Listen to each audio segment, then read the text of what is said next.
Hello dear students. Carbocation एक ऐसा understanding है जो हर बच्चे को ऑर्गेनिक केमिस्ट्री पढ़ते हुए समझना चाहिए।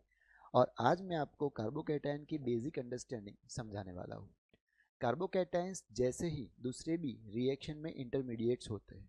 तो जब कोई एक रिएक्टेंट ए जब कोई प्रोडक्ट बी में कन्वर्ट होता है तो उसके बीच में रिएक्टिव इंटरमीडिएट्स बन के आते हैं और उसमें वन ऑफ देम होता है कार्बोकैटायंस।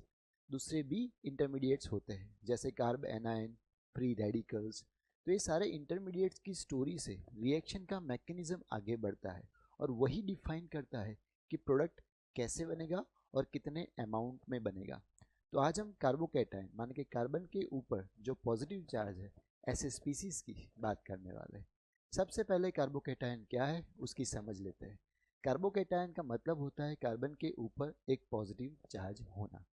तो उसके कुछ स्पेसिफिक पॉइंट्स है जिसको हम यहाँ पे पहले एक्सप्लोर करते हैं। कार्बोकैटायन के लिए very first point two understand is a carbon with positive charge. तो इस कार्बन के ऊपर पॉजिटिव चार्ज है। ये पॉजिटिव चार्ज कैसे डेवलप हुआ? तो जैसे कार्बन के साथ 4 सिग्मा बॉन्ड बने होते हैं। अगर उसको ऐसे हम बना ले तो उसको बोलते हैं मीथेन मॉलिक्यूल। और अगर ये हाइड्रोजन कोई भी पर्टिकुलर रीजन से वहाँ से 2 इलेक्ट्रॉन लेके वहाँ पे हाइड्राइड आयन बन के निकल जाए तो कार्बन के ऊपर एक इलेक्ट्रॉन की कमी हो जाती है और उसके कारण इसको हम बोलते हैं कार्बन विथ पॉजिटिव चार्ज। उसके बाद a carbon which has total 6 electrons, वो भी उसका एक स्पेसिफिक पॉइंट है जिसको हम कुछ ऐसे एक्सप्लेन करते हैं। जैसे कार्बन के पास एक बॉन्ड तो निकल गया है लेकिन बाकी जो 3 हैं वो 3 ऑर्बिटल्स को हम ऐसे शो कर लेते हैं।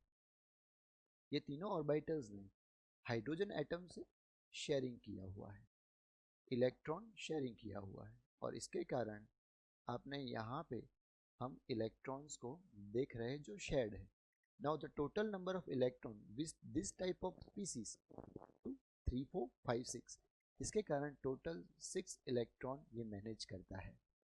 इसके बाद भी एक ऑर्बिटल जो होता है वो एम्प्टी रहता है। जैसे कि वो हाइड्रोजन यहाँ से लीव कर गया तो उसने एक पूरा ऑर्बिटल खाली कर दिया है।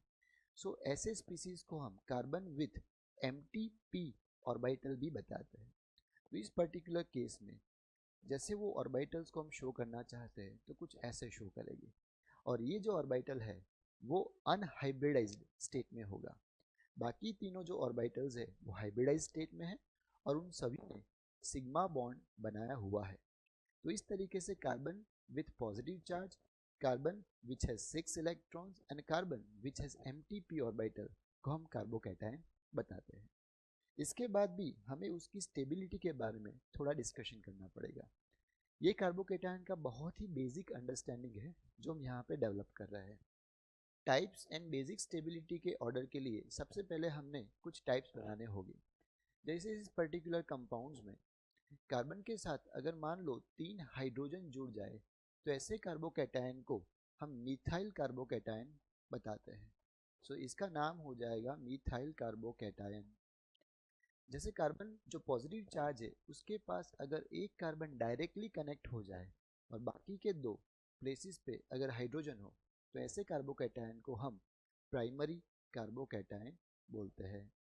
अगर वो पॉजिटिवली चार्ज कार्बन 2 कार्बन से डायरेक्टली कनेक्ट हो जाए और एक हाइड्रोजन हो जाए तो ऐसे कार्बोकैटायंस को हम सेकेंडरी कार्बोकैटायन बोलते हैं।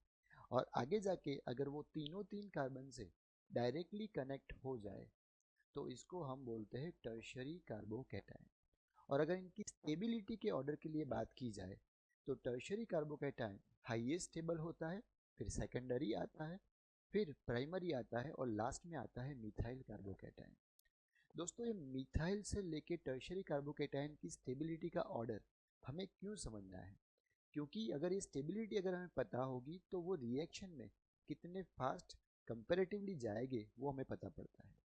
जो भी कार्बोकैटायन की स्टेबिलिटी हाईएस्ट है वो सबसे ज़्यादा रिएक्टिव है किसी नेगेटिव चार्ज या तो नेगेटिव स्पीसीज के लिए, जिसको ऑर्गेनिक केमिस्ट्री में न्यूक्लियोफाइल बताया जाता है। पहला स्टेबिलिटी का रीजन है इलेक्ट्रॉन डोनेटिंग ग्रुप्स। सो इलेक्ट्रॉन डोनेटिंग ग्रुप्स का मतलब है जो भी अल्काइल ग्रुप्स यहाँ पे लगे हुए हैं, जैसे 1 मिथाइल, 2 मिथाइल, 3 मिथाइल्स, ये सारे इलेक्ट्रॉन डोनेटिंग ग्रुप कहलाए जाते हैं। और वो इलेक्ट्रॉन डोनेट करते हैं ताकि ये पॉजिटिव चार्ज को वो न्यूट्रलाइज या तो स्टेबिलाईज कर पाए। कोई भी इंटरमीडिएट स्पीसीज में जो भी चार्ज होगा उसको अगर न्यूट्रलाइज किया जाएगा तो उसकी स्टेबिलिटी का ऑर्डर या तो उसकी स्टेबिलिटी बढ़ती है। तो इस तरीके से देखा जाए तो इस पर्टिकुलर स्पीसीज के पास 1, 2 एंड 3 इलेक्ट्रॉन डोनेटिंग ग्रुप्स है, वाइल इसके पास सिर्फ 2 है, इसके पास मात्र 1 है और इसके पास कोई भी इलेक्ट्रॉन डोनेटिंग ग्रुप नहीं है। परिणाम स्वरूप ये सबसे ज़्यादा स्टेबल हो जाता है। दूसरा एक स्टेबिलिटी का रीज़न हम मेंशन करना चाहते हैं और उसका नाम है हाइपर कॉन्जुगेशन। दोस्तों, hyper conjugation is one of the electronic effects. So electronic effects के बारे में भी हम कुछ वीडियोस पब्लिश करेंगे, तो आप भी उसको देख के इसको ज़्यादा अच्छे से समझ सकते हैं। But right now, these two reasons are more than sufficient to explain the stability of any particular carbocation. Apart from these types, carbocation के बहुत सारे और भी टाइप्स होते हैं, जैसे कि फिनाइल से अटैच हुआ कार्बोकेटायन जिसको बेंजाइल कार्बोकेटायन बोलते हैं, और भी रेजोनेटिंग स्पीसीज से connected carbon positive charge species वाले कार्बोकेटायंस होते हैं। So keep watching these videos. I'll be guiding you more about this kind of intermediates and organic chemistry के concepts.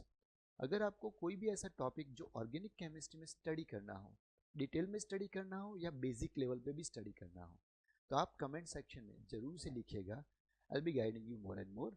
My name is Sid sir. Thank you.